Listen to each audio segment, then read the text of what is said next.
Alright guys, you made it into module 3, and in this module, we're going to talk about common misapplied scriptures as it pertains to tithing.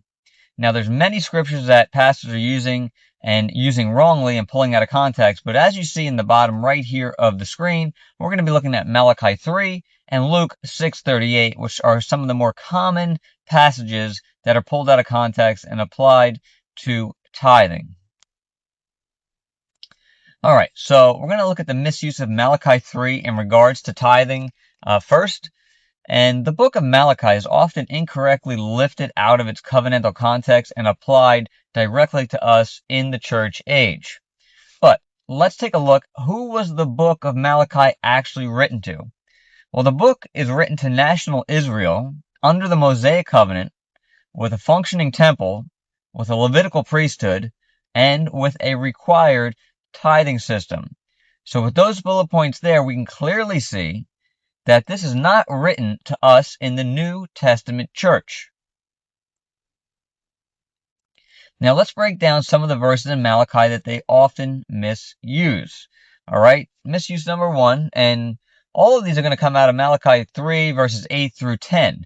But this passage reads, "In tithes and offerings you are under a curse, your whole nation, because you are robbing me." Now I want to take special attention to where it says, your whole nation. And that is a clear giveaway right off the top that is talking to a nation. It's not talking to the church, it's talking to the nation of Israel. All right? And we have to understand right down here on the bottom that they were robbing God by breaking a covenantal law obligation, all right, in regards to the tithe.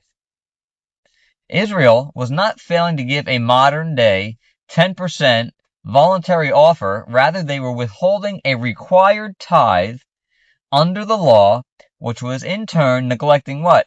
Right here, the Levites, the temple service, and the poor. All right, that fits right in with those 3 categories that we learned about in the tithe breakdown. All right, so the issue with this is that the command was given under the Old Covenant. All right, the New Testament never repeats the command to us in the church age in regards to this tithing. Additionally, we have modern day preachers that are treating this as a command to Christians in the church age. This is where the error comes in, guys. All right, stating that if you do not tithe, you are robbing God. I'm sure many of you have heard this from pastors before. And now if you hear them say that you're robbing God and they're referencing Malachi chapter 3, you know that Malachi 3 is not even talking to us in the church age, and it's talking to the nation of Israel. So they are wrongly using this verse. Misuse number 2 comes from Malachi 3:9. So modern day preachers use Malachi 3:9 and want to tell you that you are cursed if you do not tithe into their ministry, which is not even possible for a member of the church, because the church is not tied to the Mosaic covenant. And I think it's very important to consider Galatians 3:13 right here on the right. It says that Christ redeemed us from the curse of the law by becoming a curse for us. It is written, "Cursed is anyone who is hung on a pole." So we, in the church age, as believers, excuse me, cannot be under a covenantal curse in which Christ has already fulfilled. So if you hear a pastor telling you, especially around a tithe and offering time, that you are cursed if you do not tithe into their ministry, you know they are misusing Malachi. Now this one here is one of the more prominent ones, and this is in regards to the storehouse. This comes from Malachi 3:10, so let's read that. Malachi 3:10 says, "Bring the whole tithe into the storehouse," and that's capitalized for a reason, folks, "that there may be food in my house. Test me in this, says the Lord Almighty, and see if I will not throw open the floodgates of heaven and pour out so much blessing that there will not be enough room to store it." Okay, so in this passage you got storehouse and you got store it. All right, very important things. So right here on the left, the issue is in Malachi, blessings were agricultural, things like rain and crops. This was for Israel's land. This was not some universal guarantee of financial return for us in the church age. Okay?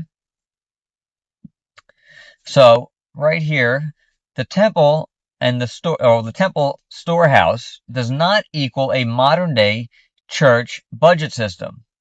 Why? Because the storehouse, right here on the right, the storehouse was a literal place in the temple. We already learned about that the temple's not even there anymore, right? 70 AD, temple was destroyed. Matthew 24, it was prophesied by Jesus that would happen. 70 AD, it happened. There is no more literal storage place in a temple because there is no more temple. Okay? But the storehouse was used to store food, grain, oil, and possibly livestock. It was not a church building and not a general ministry fund. Okay? So, the New Testament, I'll put this right up here, on the bottom bar here, guys, the New Testament model, and we're going to dig deeper into this in another module, but the model is as follows. It was distributed giving. It wasn't stored, okay? Or it is distributed giving still today. It's meeting the needs of other believers. It supports ministry, and it's not a centralized warehouse system like in Malachi. So this whole storehouse, bring your tithe into the storehouse and you can have overwhelming abundance in your life. This is not even framed for the church.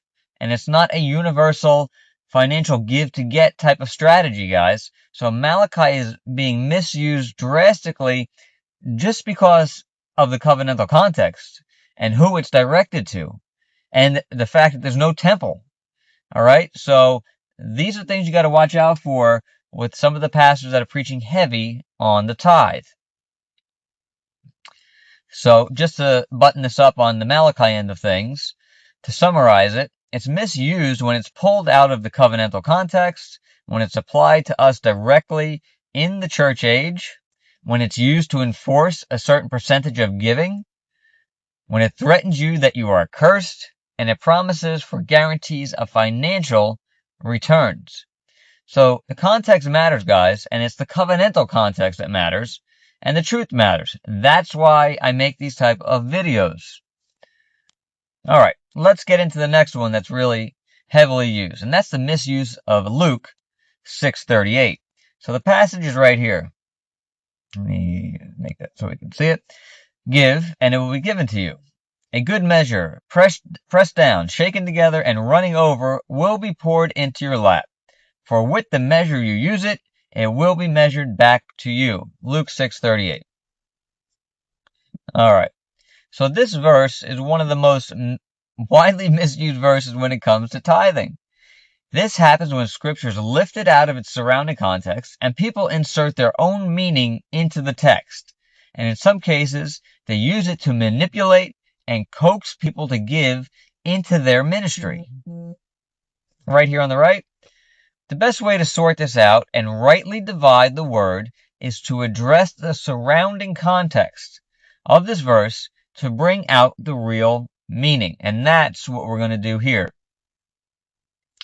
All right, so there's a lot of verses on here. I'm going to try to get this so where we can read it.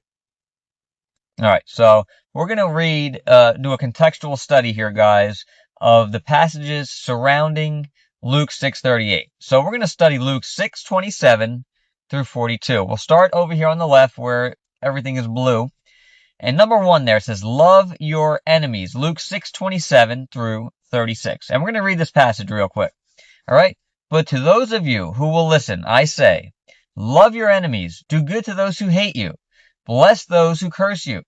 Pray for those who mistreat you. If someone strikes you on the cheek, turn to him the other also. And if someone takes your cloak, do not withhold your tunic as well.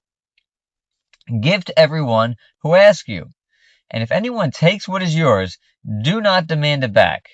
Do to others as you would have them do to you. If you love those who love you, what credit is it to you?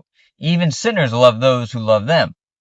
If you do good to those who do good to you, what credit is it to you? Even sinners do the same. And if you lend to those from whom you expect repayment, what credit is it to you? Even sinners lend to sinners, expecting to be repaid in full.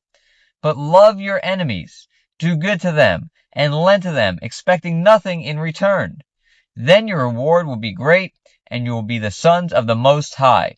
For he is kind to the ungrateful and the wicked. Be merciful, just as your Father is merciful. All right, guys. So right here on come over here on this left column here, this is some of the breakdown. This is about love, doing good, especially to our enemies and the people that hate us. This is about loving your enemies and how you're treating people. It talks about giving freely and being merciful. Now, giving could be money, but there's no mention of money here so far. All right? Now let's continue our study to the other part of this, right over here. Luke 6:37 through 42, and this is where Luke 6:38 actually sits in. All right, so the first half is about loving enemies. The second half sits in a passage about judging others. All right, so let's read the passage. Verse 37. Do not judge, and you will not be judged. Do not condemn, and you will not be condemned. Forgive, and you will be forgiven. Give, and it will be given to you. A good measure, pressed down, shaken together, and running over, will be poured into your lap. For with the measure you use it will be measured back to you. Jesus also told them a parable. Can a blind man lead a blind man? Will they not both fall into a pit? A disciple is not above his teacher, but everyone who is fully trained will be like his teacher. Why do you look at the speck in your brother's eye, but fail to notice the beam in your own eye? How can you say to your brother, let me take the speck out of your eye, while you yourself fail to see the beam in your own eye? You hypocrite! First take the beam out of your own eye, and then you will see clearly to remove the speck from your brother's eye.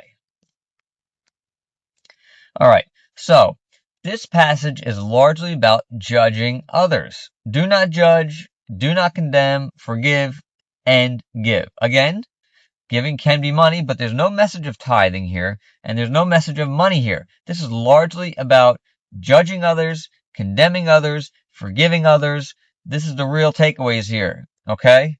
And I quickly want to touch on this, about this judgment part. If you understand this passage, this is not talking about judging people within the church and using discernment. Right at the bottom, it says there in verse 42, talking about hypocrites that are doing the same thing that they're judging people for. This is about hypocritical judgment, all right? Not a blanket statement to say that no one is supposed to judge anybody, all right? So that's just a quick understanding of that. But I want to get back to the context of this. We have, in this contextual study we did, loving your enemies, especially those who hate you, and judging others, all right? This is not largely about money. Oh, and at the bottom here, guys, it says, the reward will be great. You will be sons of the Most High. Doesn't say you can get cars, houses, riches, untold wealth. Now, let's break this down. So right here, what this passage is really about. And this is the continuation of our contextual study for Luke 6:27 through 42. Right here on the top left. It's about loving your enemies, doing good to others that hate you, bless those who curse you, pray for those who mistreat you, give to everyone who asks, generosity, right in line with the New Testament model for giving that we'll learn about. Be merciful, do not judge hypocritically, and do not condemn, and forgive. Okay? Those are what you can take out of those passages. Nothing here about money. And over here on the right, the measure we do all these things, it will be measured back to us. To make this strictly about money is pretty narrow. These passages are largely about mercy, forgiveness, generosity of the heart, and kindness towards others. Jesus is teaching about how to treat others, not a financial formula. Go down on the bottom here. This passage is not a give money to get money passage. It's not a promise of financial return or overwhelming wealth and abundance. It's not a command about tithing or offering. It's not a call to sow a financial seed into a ministry. It's not a formula to manipulate giving. All right?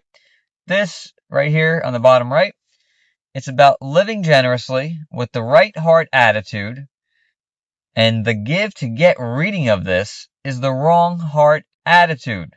The model that Jesus is laying out here is very much in line with the new covenant giving, which we're going to learn about, which is centered on generosity. Oop, lost my spot here, sorry. So, to wrap this up, so the misuse of Luke 6:38 and our contextual study. And another angle that this passage we can look at is the passage talking about giving to a local church? Essentially, it is not. The passages we reviewed are about how to treat people. That's the context. So the word give takes on the form of giving mercy, forgiveness, non-judgment, and generosity. And that generosity one, which is very interesting, I have in the parentheses there, it's right here. It says that in those cases, in the first half of the contextual study, it says, expect nothing in return. Now, we have pastors teaching to give with expectancy to get cars, houses, get all this stuff in return. Now, what we can expect is God to supply our needs for everyday life, because that's what we're going to learn about when we talk about the New Testament principles for giving in 2 Corinthians. But to give an expectancy to get a house, a car, and you'll even hear these pastors say, what are you believing for? Are you believing for a house? Are you believing for a car? Well, give this to my ministry. And that's what you're going to get. And in the end of this study, I did put the testimonial there. You will see this is the real life stuff. This is not straw man arguments. They're creating and coaxing people to give into a ministry or a building fund or whatever it is. So they will get a truck back. They will get a house back. All right. So this is a major misuse. We are to give without expecting stuff. All right. Expect Jesus to supply us with food and clothing. Absolutely. All of this lavish stuff. This is nonsense, folks. So on the right here, there is no mention in Luke 6:38 or surrounding text in regards to church giving, tithes, offering to a ministry, financial seed into an organization. All right, let's come down to the bottom here. So Jesus was teaching about attitude of the heart, actions, relationships, the way we deal with others, generously, mercifully, forgivingly, and this will come back to us. So guys, these are two sections of scripture, the Malachi verses and now the Luke 6:38 one. These are very prominent, but now we see what the actual context is, who the actual audience was, and these cannot be applicable to tithing, or even the stuff in Malachi cannot even be applied to the people in the church age, which is us. Until Jesus comes back from the time he left, we're in the church age. All right, so I hope that this resonates with you, and if anyone is attending a church that if it's not yourself, that is sitting under this type of teaching, please share this with them. This is beneficial information, and now your discernment is tuned up, and you can decipher truth from error. I will see you guys in the next module. Thank you for watching.